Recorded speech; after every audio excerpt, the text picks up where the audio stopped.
Ambwene, okay. Ni waimbaji wa Kongo kabisa muziki wa injili wamekuja hapa katika tukio hili la mkono wa Bwana ambalo ni la marafiki zako kina Zablon Singers. Yes. Mara mwisho tulikusikia huko unamsifia marehemu Marco kwamba alishawahi kutabiri kujema juu wimbo mfano wa Cheno kufanya vizuri. Leo umejipanga vipi lakini pia kupitisha katika experience there ambapo mnafanya kazi kwa pamoja? Kwanza mimi nianze kwa kuwapongeza Zablon Singers kwa sababu ya tukio hili kubwa.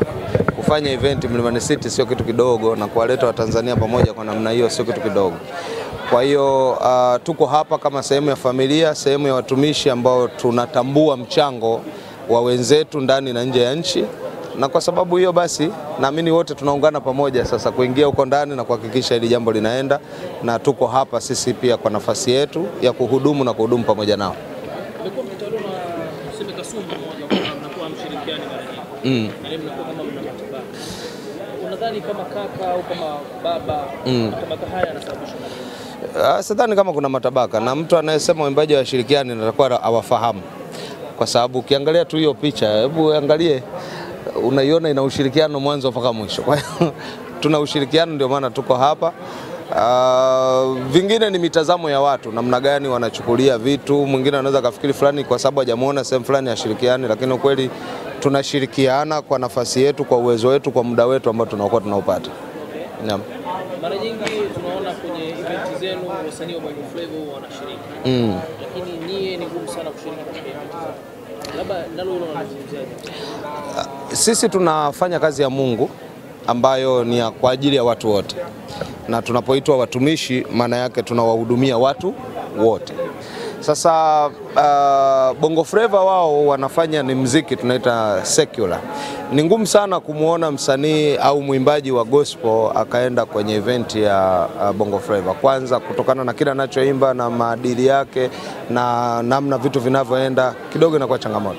Lakini inategemea pia kimeandaliwa kitu gani. Nafikiri umeona siku sio nyingi kuna huyu mtumishi wa Mungu anaitwa nani huyu, alikuwa mbunge,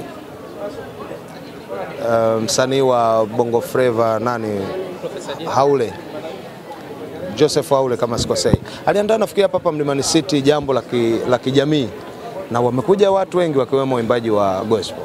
Kwa hiyo ukiona mwimbaji wa gospel kwenye events ambazo ni za Bongo Flava, inategemea theme ya ile event na nini ambacho kina wakusanya. Lakini mimi siwezi nikaenda kwenye event ya Bongo Flava ambayo ni ya music per se, kwa sababu nitakuwa na kiuka kile ninachokifanya kwa ajili ya kuhubiri injili kwangu. Okay, zamani muziki ambao ulikuwa mapenya kama sisi tunaofahamu ule Ambwene, nyimbo zote zile zilikuwa ni una rekodi kawaida. Sasa hivi live recording zimetawala sana. Nahisi live recording inaweza ikakaa kwa nafsi za watu ikafanya vizuri kuliko kipindi cha nyuma ambapo tunafanya recording za studio. Chochote unachokiona kinafanikiwa maana yake ndio wakati wake. Ni sawa na muuzaji anauza bidhaa ambayo sokoni kwa wakati huo inafanya kazi. Kwa hiyo nyakati zile zilienda, zimekuja nyakati za live recording, zitarudi pia zile nyakati. Kwa hiyo inategemea na vipindi, na sisi tuko flexible. Lengo letu tunataka tuwafikie watu. Kwa hiyo kwa njia yoyote, iwe kwa live ama kwa production za kawaida za studio, basi tuko flexible kufanya namna hiyo. Cha msingi message ifike, na kutabiri kwamba itadumu au haitadumu ni ngumu sana kuweza kung'amua kwamba itadumu ama haitadumu. Itategemea na mazingira. Vizuri sana. Kuna kitu nilikuwa nataka kufahamu. Wakati nyinyi mnafanya muziki zamani ilikuwa ni kazi ya Mungu. Sasa hivi tumeona kunaibuka baadhi ya waimbaji wa gospel kwa wanatengeneza drama. Tunashuhudia baadhi ya conflict mbalimbali kwenye mitandao ya kijamii. Unadhani hii inapeleka wapi muziki wa gospel? Unadhani inaheshimisha hii? Nafikiri tunapaswa kutenganisha kati ya drama na gospel, na sio rahisi kuweza kuchukulia tukio. Kuna mengine ni matukio real, lakini mwingine anaweza kafikiri ni drama. Na kuna mengine sijajua kama kuna hicho kitu kinachoitwa drama, lakini sidhani kama kuna msanii wa gospel anaweza akafanya drama, kwa sababu sidhani kama ina benefit yoyote. Kuna kitu chochote cha maana ambacho kinaweza kikamfanya afaidike nacho. Sawa, hapa Juskati tunaona ulishiriki katika miaka 40 na ngapi ya CCM. Watu wakasema Issa Ambwene huku nako amekuja, mbona hatukutegemea kama ipo siku Ambwene naye atakuja kujiunga kushiriki katika mambo ya kisiasa. Hili tunalizungumzaje ama tunalikaje sawa? Labda nikuulize CCM ni nini? Haujibu sasa. Jamani, sisi tunashiriki matukio mengi, matukio ya kitaifa, matukio ya vyama, matukio ya harusi. Sasa nikijibu kila tukio tutakesha, kwa sababu matukio yako mengi. Kwa hiyo mimi ninachoshukuru Mungu kwamba tukio lolote ambalo halitendeshi mtu dhambi wala sio dhambi huwa tunashiriki, ndio maana tuko na hapa pia kwenye mkono wa Bwana. Yes. Kaka Ambwene, wewe ni mkongwe na kidogo ni kugusia hili, pengine labda una mtazamo wako.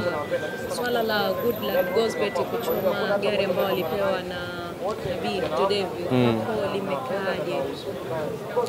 Sidhani kama limekaa kwangu, kwa sababu amechoma na kila mtu ana uhuru wa kufanya ambacho anaona kiko sawa, kama havunji sheria. Kwa hiyo sidhani kama nahitaji kulizungumzia sana, na nikisema si kwangu limekaaje, limekaa kama lilivyokaa na kama lilivyoonekana hivyo basi ndio lilivyo, na mimi nimeliona. Kwa tunamshukuru Mungu. Ulipata nafasi ya kuzungumza na Goodluck kipindi anapitia haya matatizo na changamoto labda? Na huwa mambo mengine ni private sana ambayo tusingependa kuwa tunaya expose hapa, lakini jua sisi ni waimbaji wa Injili na hii ni familia ambayo tuna issue zetu, tuna mazungumzo yetu, tuna namna tunawasiliana, na sidhani kama ni sehemu sahihi sana kusema tunawasiliana ama tulizungumza. Hayo yamebaki uvunguni namna hiyo, lakini elewa tu hii ni familia ya gospel ambayo tuko pamoja katika mambo mengi na tunashirikiana kwa namna hiyo. Mnapata nafasi ya kushirikiana kwenye vitu vingi sana. Kila kitu karibu. Waimbaji wa gospel mnakutana na changamoto